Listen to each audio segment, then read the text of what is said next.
நற்செய்தி வாசகம். அரசரை வணங்க வந்திருக்கிறோம்.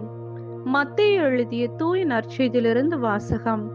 அதிகாரம் 2, இறை வசனங்கள் 1 முதல் 12. ஏரோது அரசின் காலத்தில் யூதேயாவில் உள்ள பெத்லஹேமில் இயேசு பிறந்தார். அப்போது கிழக்கிலிருந்து ஞானிகள் எருசலேமுக்கு வந்து, யூதர்களின் அரசராக பிறந்திருக்கிறவர் எங்கே? அவரது விண்மீன் எழக் கண்டோம், அவரை வணங்க வந்திருக்கிறோம் என்றார்கள்.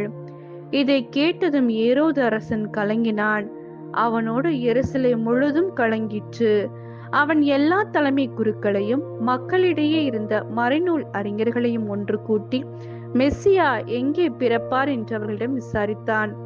அவர்கள் அவனிடம், யூதேயாவில் உள்ள பெத்லஹேமில் அவர் பிறக்க வேண்டும். ஏனெனில் யூதா நாட்டு பெத்லஹேமே, யூதாவின் ஆட்சி மையங்களில் நீ சிறியதே இல்லை.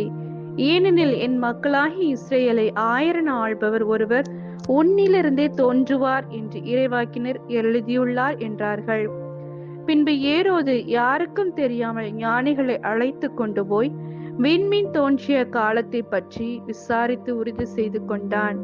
மேலும் அவர்களிடம், நீங்கள் சென்று குழந்தையை குறித்து திட்டவிட்டமாய் கேட்டு எனக்கு அறிவியுங்கள்.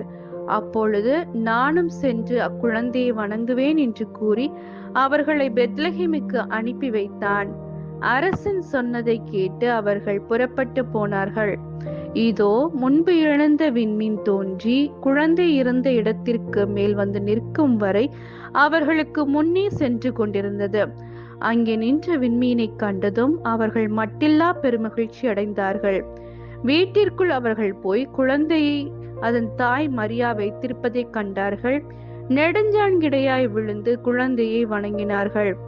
தங்கள் பேழைகளை திறந்து பொன்னும் சாம்பிராணியும் வெள்ளை போலமும் காணிக்கையாக கொடுத்தார்கள். ஏரோதிடம் திரும்பி போக வேண்டாம் என்று கனவில் அவர்கள் எச்சரிக்கப்பட்டதால் வேறு வழியாக தங்கள் நாடு திரும்பினார்கள். இது கிறிஸ்துவின் நற்செய்தி. கிறிஸ்துவே உமக்கு புகழ்.